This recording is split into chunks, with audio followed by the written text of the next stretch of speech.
Hola a todos, ¿qué tal? Bienvenidos a un nuevo video de Onibooks. En esta ocasión les voy a hablar acerca de todos los libros que leí la primera mitad del 2025, los últimos 6 meses. Y pues leí un total de 15 libros.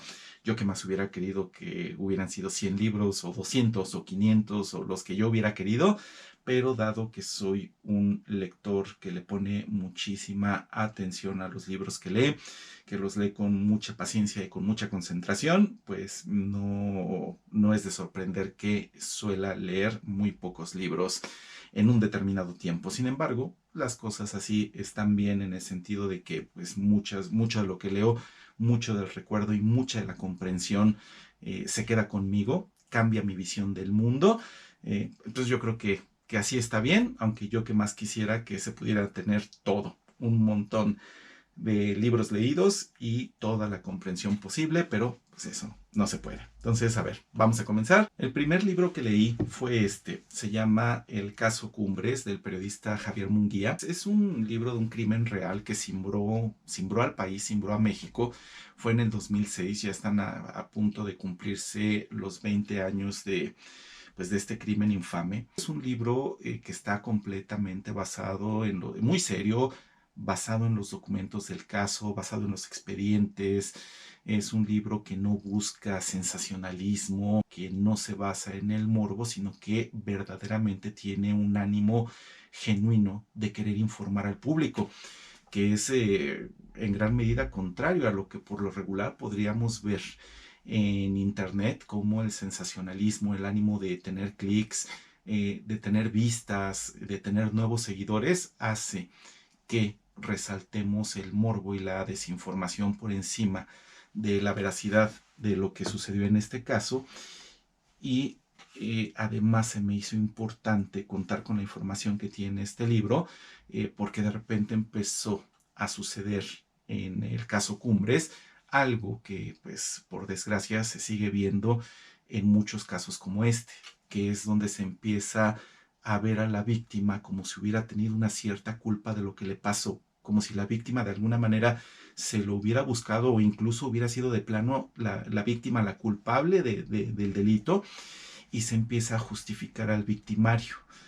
Es una cosa monstruosa, pero este libro yo creo que tan bien documentado, tan serio y tan profesional como es, como fue su documentación, yo creo que es muy recomendable para entender bien a bien lo que pasó en el caso Cumbres, y que una cosa como esta, como lo que pasó aquí, pues procuremos que no se repita nunca más. Ese sería el ideal. Entonces, este libro es muy recomendable.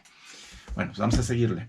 El segundo libro que leí, pues fíjense que va mucho en el tenor, aunque parezca en principio que no, va en el tenor del primer libro, del caso Cumbres de Javier Munguía. Homo Habilis se llama este libro, el creador de herramientas, un libro sobre evolución humana. ¿Y qué tendría que ver en principio un libro sobre evolución humana, sobre uno de nuestros ancestros, con respecto al caso Cumbres?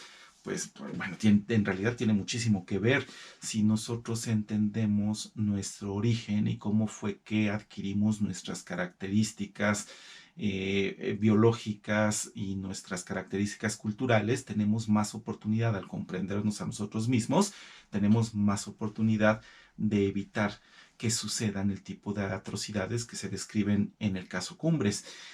Además de que, bueno, más allá de eso, los seres humanos somos una especie que es muy curiosa acerca de lo que pasa a nuestros alrededores. Siempre queremos saber el porqué de las cosas, queremos explicarnos interrogantes, resolver misterios, y uno de los más grandes misterios pues es el que rodea a nuestro propio origen.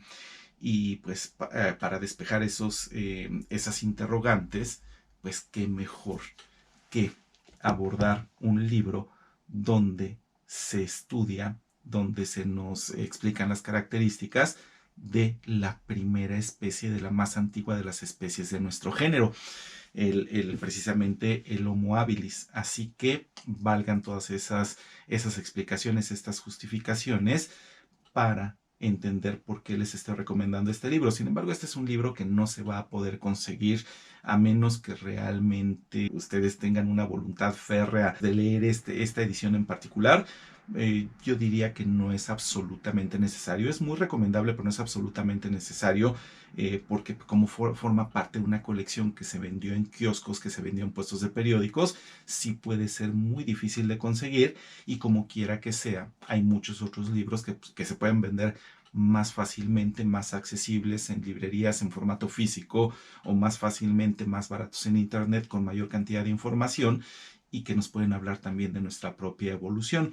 Este en particular pues, es parte de una colección de libros que yo tengo completa aquí en mi biblioteca. Entonces pues obviamente estoy leyendo la colección completa, y les recomiendo el libro, por supuesto, si lo pueden conseguir fácilmente. Si no es así, pues simplemente lean acerca del tema en general, pero sí es importante. Hay muchas razones por las cuales sería recomendable leer libros que nos hagan entender nuestros orígenes, tanto por satisfacción de una genuina curiosidad acerca de quiénes somos y por qué hacemos lo que hacemos, como también por una cuestión utilitaria, para entender cómo evitar que hagamos lo malo y fomentar que hagamos lo bueno. Bueno, pues ahí está, Homo habilis. Y miren, en tercer lugar, o sea, como pueden ver, mis gustos literarios son muy eclécticos. En realidad, mis gustos literarios son pues, básicamente universales. Entonces, así como leo literatura que es muy seria, novela clásica de plano, también puedo leer este tipo de literatura. The Last of Us, la madurez del videojuego.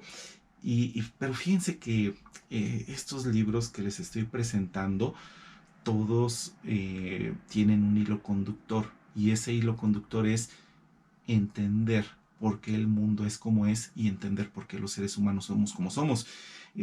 Si nosotros nos quedamos con que el mundo de los videojuegos es únicamente entretenimiento banal y únicamente entretenimiento relacionado con la violencia de manera gratuita, es decir, la violencia por la violencia, pues entonces nos estamos quedando en una visión muy corta y francamente errónea de los videojuegos.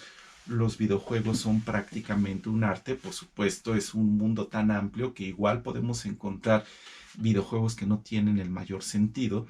Igual podemos encontrar obras de arte como The Last of Us, que es un videojuego que en su segunda parte nos hablan acerca de cuestiones humanas muy importantes.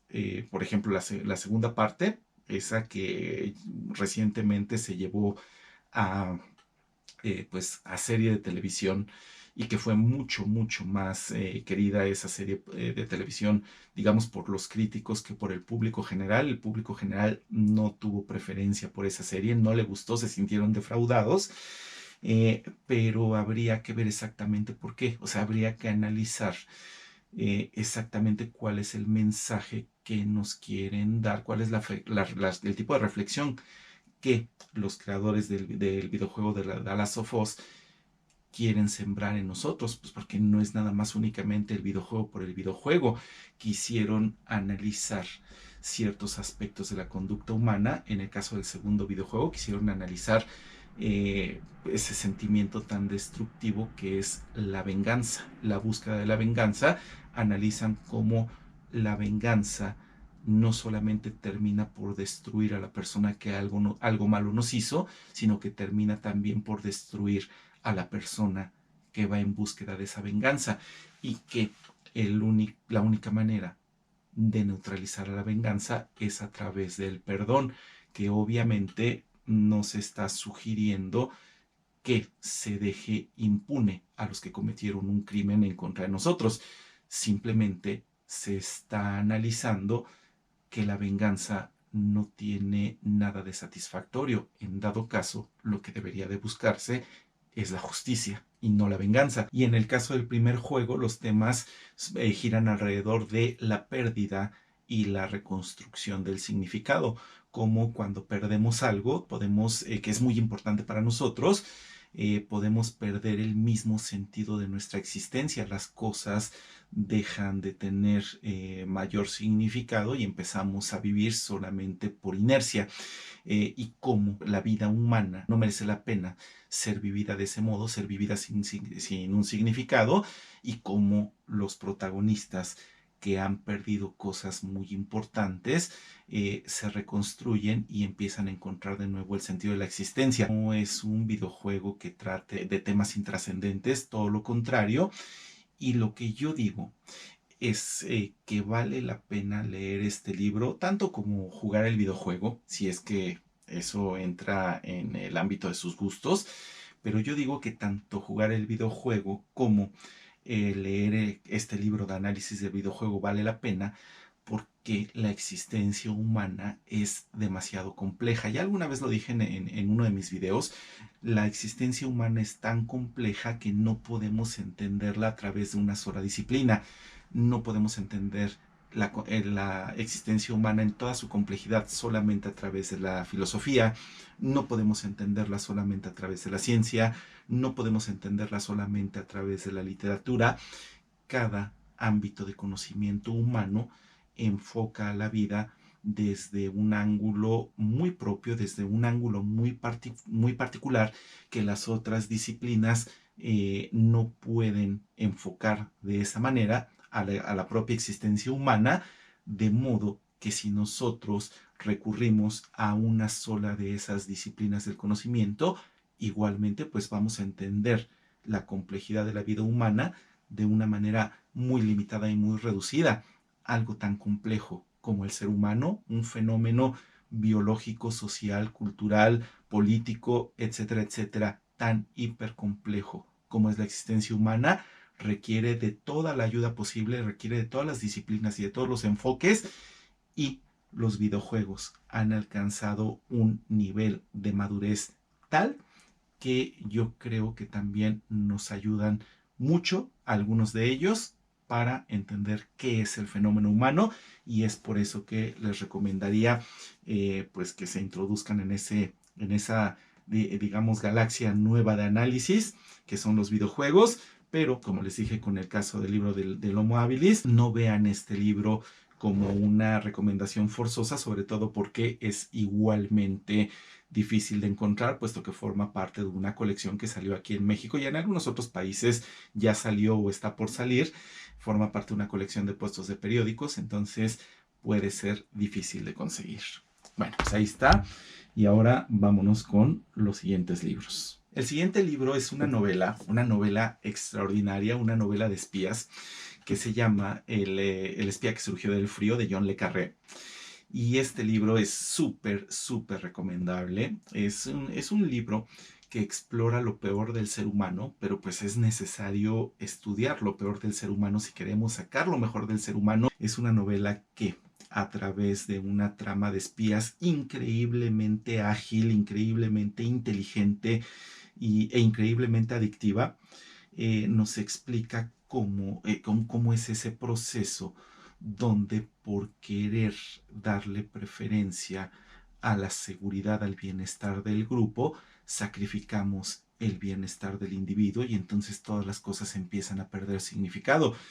¿Qué caso tiene que nosotros procuremos que todo el tejido social, todo el grupo de personas como país esté bien, que al final de hecho no está bien aunque lo parezca, si cada individuo por sí mismo es tan prescindible y si cada individuo por sí mismo es necesario que sea tratado como un objeto y no como un sujeto que debe de ser respetado en toda su dignidad?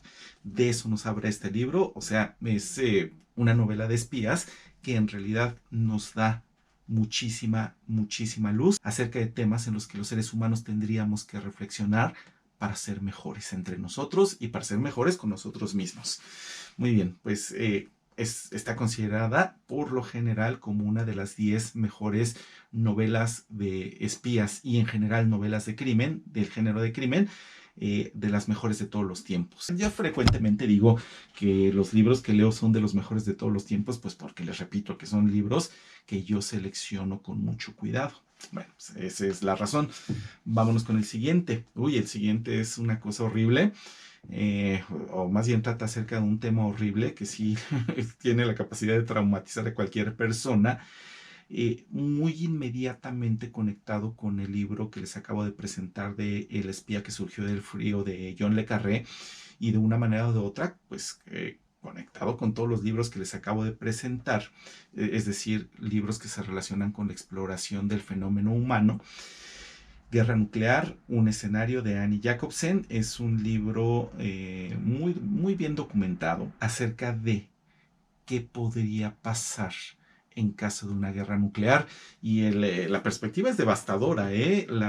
O sea, tú una vez que lees este libro, no vas a poder ver a las armas nucleares de la manera en que las veías antes, y te vas a dar cuenta de que la espada de Damocles en verdad pende sobre nuestras cabezas, una espada que en cualquier momento el hilo que la sujeta con el techo se puede romper y puede caer sobre nosotros, y puede caer sobre nosotros y sobre todos los demás y sobre todo el mundo, y puede borrar prácticamente del planeta Tierra, pues a tantas y tantas cosas que los humanos hemos construido, tanto lo bueno como lo malo, quedaría borrado en unos cuantos minutos. A la conclusión que de una u otra manera llega este libro es que los seres humanos deberíamos de dejar de vernos como si fuéramos los enemigos, porque los verdaderos enemigos que pueden acabar con todo, son las armas nucleares, y esas son las que deberíamos verdaderamente de erradicar, eh, porque las consecuencias de una guerra nuclear serían absolutamente devastadoras. Pero no es fácil de digerir, ¿eh? O sea, es un libro que sí los va a estresar, que sí les va a hacer preguntarse muchas cosas, incluyendo qué somos los seres humanos, qué tenemos adentro, como para haber permitido llegar a esta situación donde hemos llenado el mundo con armas nucleares que pueden devastarnos de una manera tan inhumana como de hecho se describe en ese libro. Es para pensarse. Muy bien, ahora vámonos con un libro, digamos que es un libro triple. Y digo que es un libro triple porque 3 de mis lecturas están aquí. Este libro son los dramas históricos de Shakespeare, los 10 dramas históricos de Shakespeare, de los cuales en este semestre leí 3. Son 3 que incluí en el club de lectura de Only Books. Ahí exploren la posibilidad de unirse como miembros del canal. Háganlo, vean cuáles son los beneficios, y espero que los pueda convencer de que se unan como miembros. Tenemos un club de lectura extraordinario. Ahorita estamos leyendo Rojo y Negro de Stendhal, pero Shakespeare es uno de nuestros autores más recurrentes en nuestro club de lectura, y en este caso estamos leyendo a Shakespeare, las obras completas de Shakespeare. Leímos ya las 3 partes de Enrique VI, y en los últimos 6 meses las obras que leímos fue Enrique VI parte 2, Enrique VI parte 3 y Ricardo III.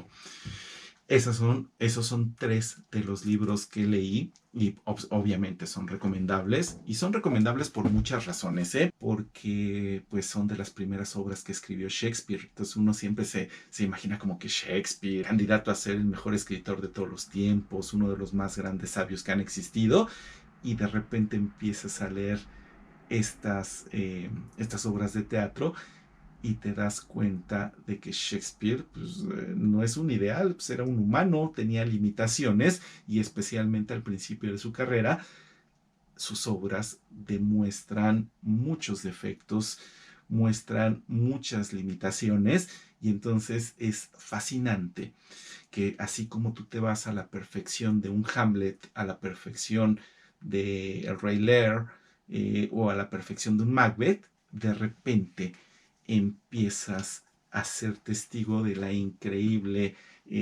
chapucería de la construcción de un Enrique VI parte 1. Ya en las otras obras va mejorando poco a poco, y la cuarta obra que escribió cronológicamente hablando William Shakespeare fue Ricardo III.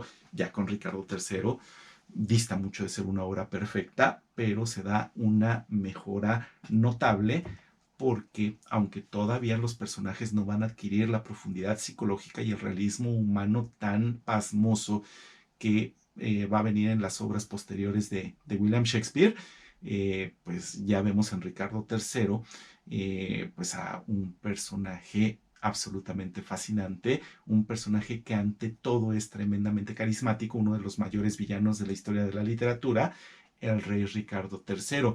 Y digo uno de los mayores villanos de la historia de la literatura porque aunque Ricardo III en verdad existió, fue el rey que terminó por perder la guerra de las rosas para el bando de los York, y a partir de la derrota y la muerte del rey Ricardo III vino una nueva dinastía representada por el rey Enrique VII y posteriormente por el rey Enrique VIII, la dinastía Tudor. Con Ricardo III se acabaron los York y los Plantagenet. Les decía yo que Ricardo III es uno de los más grandes villanos de la historia de la literatura, pero como ser humano real, como ser humano que de verdad existió, no parece haber sido un monstruo. De hecho, parece haber sido incluso una persona más ética y una persona más humana de lo que solía serlo el promedio de los reyes y de los nobles de esa época. Estamos hablando del siglo XV. Así que es fascinante leer estas obras de inicio de Shakespeare por muchas razones. Porque empiezas a constatar que Shakespeare era más que humano, que Shakespeare se podía equivocar y se podía equivocar mucho. Eres testigo de cómo va evolucionando como autor y de cómo va alcanzando la perfección conforme van avanzando sus distintas obras, y también comienzas a demoler muchos mitos que están muy extendidos, como que Ricardo III era un monstruo, cuando en realidad no lo fue. De hecho, fue un personaje histórico muy, muy interesante. Muy bien, vámonos con el siguiente libro.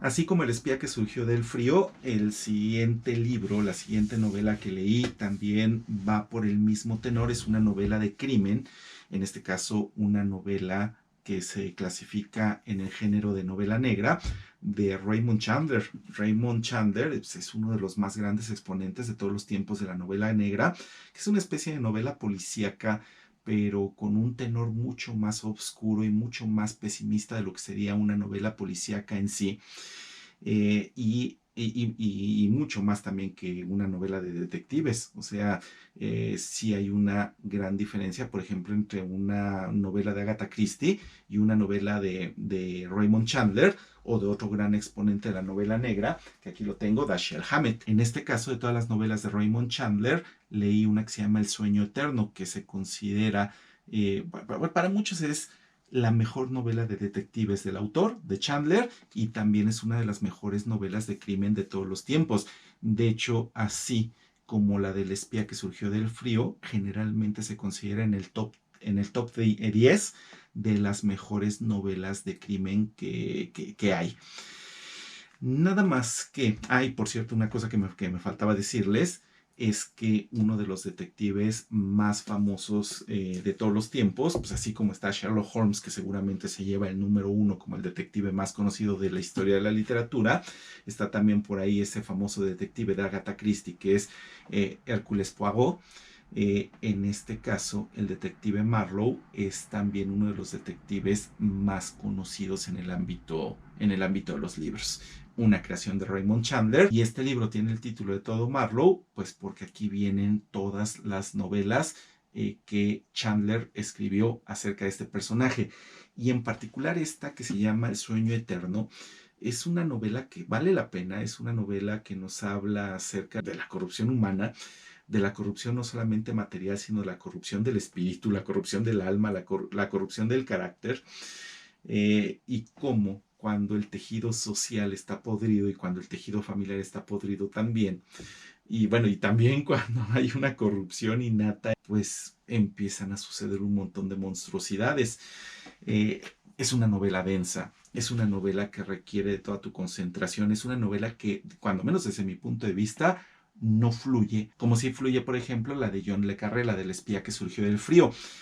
Pero aún así, aunque es una novela más densa, más difícil, que requiere de una concentración completa del lector para que no te vayas perdiendo en esta estructura un tanto laberíntica y difícil que tiene, vale por completo la pena porque sí es una novela muy inteligentemente construida, más allá de su complejidad, y tiene un significado importante, una exploración del espíritu humano que vale por completo la pena, que es en un mundo corrupto, cómo podemos conservarnos nosotros como buenas personas. Y la respuesta parecería ir en torno a, pues no podemos conservarnos del todo como buenas personas.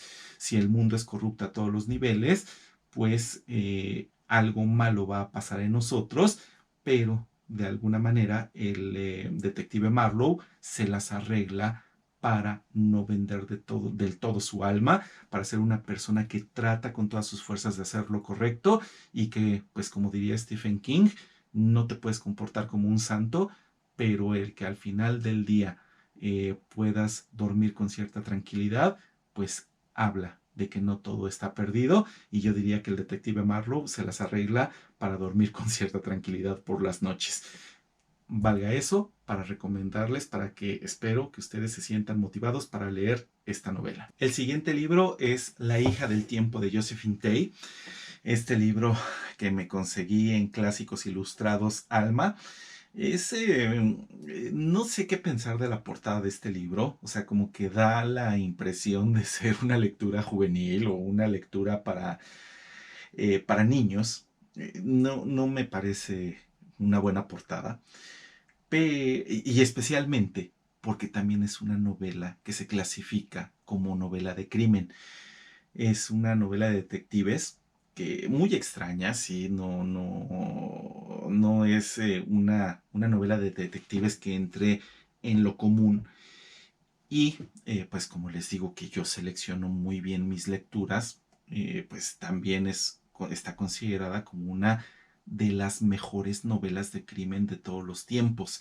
De hecho, de las que les acabo de presentar, entre las tres novelas de crimen, la de Chandler, la de John le Carré y esta de Josephine Tey, esta suele salir más alta. De hecho, es común que se considere la mejor novela de crimen de todas, así de todos los tiempos. Los expertos votan, las asociaciones incluso de escritores de este tipo de novelas hacen sus encuestas, y es común que esta salga como la más grande de todas. Además, trata acerca de Ricardo III. Es una investigación para saber si de verdad fue un monstruo, así como Shakespeare lo retrata en su famosa obra de teatro, o si ha sido injustamente tratado por la historia y ha sido calumniado, cuando en realidad, de hecho, los estudios históricos parecen indicar, les repito, que Ricardo III no era ningún monstruo capaz de cometer las mayores atrocidades por apoderarse del trono y por mantener el trono en sus garras. Muy lejos de eso, el verdadero Ricardo III. Entonces, lo que pasa en este libro, que como les digo, la portada como que confunde. Lo que pasa es que no es una novela de crimen estilo novela negra, o sea, no es una novela de crimen donde veamos lo peor del género humano, donde veamos corrupción, asesinatos. No vemos eso. Es una novela acerca de un detective que sufre un accidente durante el cumplimiento de su trabajo y está desesperado en el hospital porque pues tiene un largo proceso de recuperación, un proceso de muchos días. Está desesperado porque no tiene nada que hacer, y se encuentra con el retrato pues, mientras le llevan algunas cosas, algunos libros en los que no está muy interesado.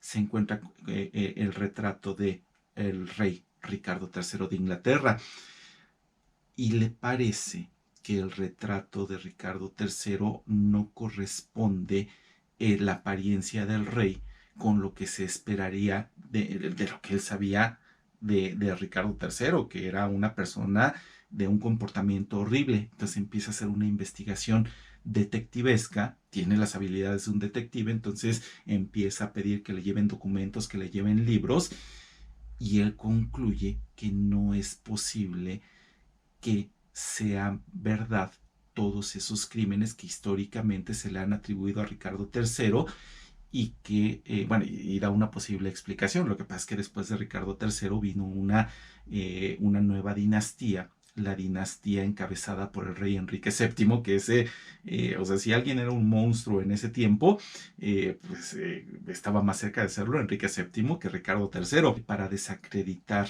a la anterior dinastía y afianzarse en el poder, Enrique VII inició un proceso en el cual al pobre Ricardo III, que no es que haya sido un ángel, que no es que haya sido una persona incontrovertible, no, por supuesto, era humano, pero en ese momento lo conveniente era atribuirle toda una gran cantidad de crímenes y de atrocidades que en gran medida, gracias a esa famosísima obra de Shakespeare de Ricardo III, que es seguramente de todas las obras de Shakespeare, es la obra más famosa y más representada en Inglaterra hasta el día de hoy, seguimos concibiendo prácticamente todos que lo que se dice de Ricardo III como una especie de monstruo humano es verdad, cuando en realidad no fue cierto.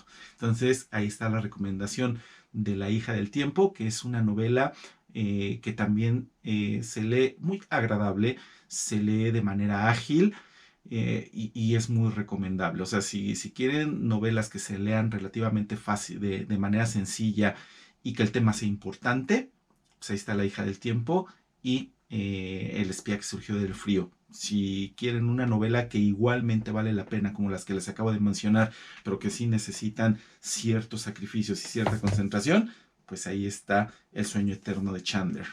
Y esto es una joya. Uy, el simple hecho de tener este libro entre las manos es increíble. Fantasmagoriana. Miren, es un libro que se relaciona con la novela de Frankenstein. Muchas personas saben que la creación de la novela de Frankenstein fue muy peculiar.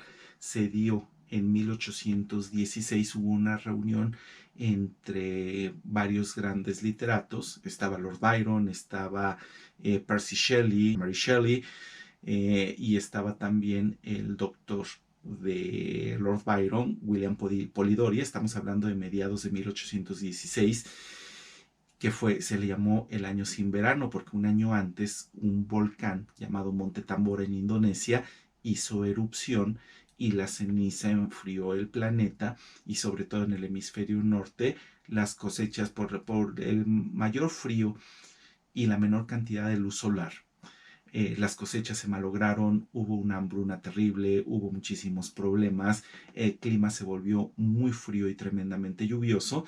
Entonces Lord Byron y los Shelley pues estuvieron en los alrededores de un lago que se llama Lago Le Mans en Suiza, y ahí alquilaron una casa de campo. Uno de ellos, Lord Byron, alquiló una casa de campo que todavía existe hasta el día de hoy, que se llama Villa Diodati, que está justamente a las orillas del lago Le Mans. Un lugar idílico, idílico, pero en ese entonces que tanto llovía y tanto frío hacía, muchas veces pues los que vivían alrededor del lago estaban obligados a quedarse en casa, sin poder hacer paseos alrededor del lago y sin poder irse a remar o a otras actividades. Entonces los Shelley fueron a Villa Diodati, a la casa que estaba alquilando en ese momento Lord Byron junto con William Polidori, y bueno, la cosa la estoy simplificando muchísimo. Y una noche y una madrugada de 1816, ellos se pusieron a contarse historias de fantasmas, precisamente de una edición de este libro hace casi 200 años exactos. Ese libro era un libro que le pertenecía a Lord Byron, que se llamaba Fantasmagoriana, una recopilación de historias de fantasmas de origen alemán. Se empezaron a contar las historias, quedaron muy impresionados y entonces lanzaron el reto de a ver quién de todos ellos podía crear la mejor historia de fantasmas. Por supuesto, eso es una historia muy conocida, pero se conoce de manera muy superficial. Por ejemplo, hay personas que piensan que esa misma noche se pusieron a escribir y que mágicamente no hay una coherencia en eso, pues no, no fue así, pero que esa misma noche ya quedó Mary Shelley con la novela de Frankenstein escrita. Pues no, fue un proceso que le llevó una buena cantidad de tiempo, que le llevó muchos meses. De hecho, pasaban los días y la pobre Mary Shelley no podía pensar de manera definitiva en qué tipo de historia podía ella escribir. Finalmente, Lord Byron escribió el fragmento de una novela. eh, Polidori, que era el menos talentoso, el menos dotado como escritor de todos los que estaban en la reunión en ese momento, escribió una novela que hizo historia, que no es una novela de calidad, pero que impresionó a mucha gente y que detonó el surgimiento del mito moderno, como lo conocemos hoy, del vampiro. Su novela es El vampiro. Vean, pues nada más lean la novela del vampiro de Polidori y si, pues, la torpeza es notable incluso en el final. Como dice, fue víctima de un vampiro, nada más le falta decir algo así a Polidori. Pero, sin embargo, ese libro terminó por hacer época. Eh, Percy Shelley escribió algunas cosas que no se conservaron y la gloria, en este caso, se la llevó Mary Shelley escribiendo una vez que se le ocurrió la idea en una especie de sueño diurno, así le decía ella, una especie de alucinación en la frontera entre el estar despierta y el dormir. Se le ocurrió la historia de Frankenstein y la fue desarrollando un tanto cuanto con la colaboración hasta cierto punto de Percy Shelley, de su esposo Percy Shelley, aunque bueno, básicamente la historia se puede decir que es un 100% de Mary Shelley. Percy Shelley solamente fue metiendo su cuchara un poquito por ahí. Es una historia bastante apasionante. Y este libro, que es un libro difícil de conseguir, es una edición muy limitada eh, de unas editoriales que se llama Ediciones Delirio y Editorial Foco, que si lo pueden conseguir, en serio, háganlo, porque vienen todas las historias, pues es la traducción de la edición que se leyó esa mágica noche de mediados de año de 1816, esa edición de cuentos de fantasmas que estimuló la creación del vampiro de Polidori y todo lo que vino después de eso, y del Frankenstein de Mary Shelley. El amor mudo, retratos de familia, la cabeza de muerto, la novia muerta, la hora fatal, el espíritu del difunto, la alcoba gris y la alcoba negra son las historias que forman esta magnífica edición, que es uno de los libros más valorados por mí en esta biblioteca. Cómo disfruto de tener este libro. Nunca pensé que fuera a tener ni más ni menos que el libro de Fantasmagoriana entre mis manos. Y miren que fue un sueño lector cumplido. No solamente lo tengo, sino que ya está leído. Muy bien. Ahora, pues un libro muy relacionado con ese. Lo que pasa es que leímos el libro de Frankenstein en el club de lectura.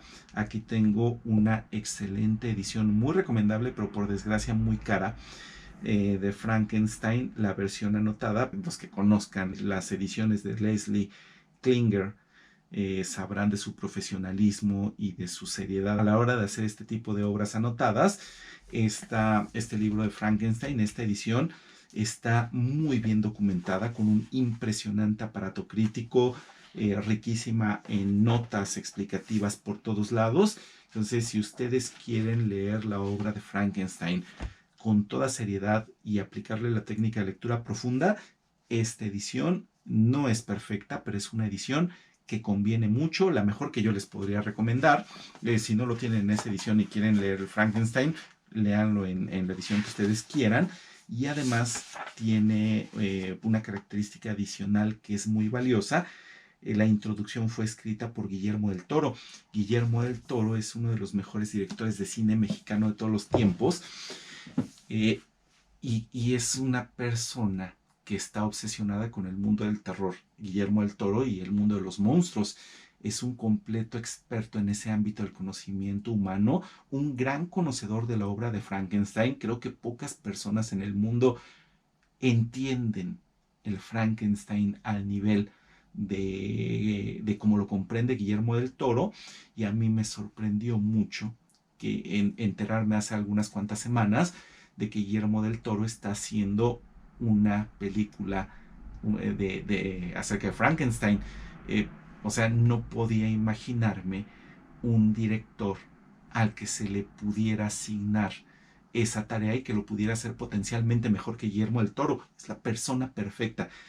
Es un director de cine de muchísima calidad, un director de cine extraordinario, experto en el mundo de los monstruos, experto en el mundo del terror y experto en, en el libro de Frankenstein. Y además es una persona que insiste en que su visión artística se refleje plenamente en sus películas sin ceder tanto a las exigencias del cine comercial. Así que yo creo que igual sale una porquería de película, ¿eh? Pero si de alguien puede salir un Frankenstein en el mundo del cine que sea de calidad, yo creo que quien tiene oportunidad de hacerlo es Guillermo del Toro. Así que lean Frankenstein.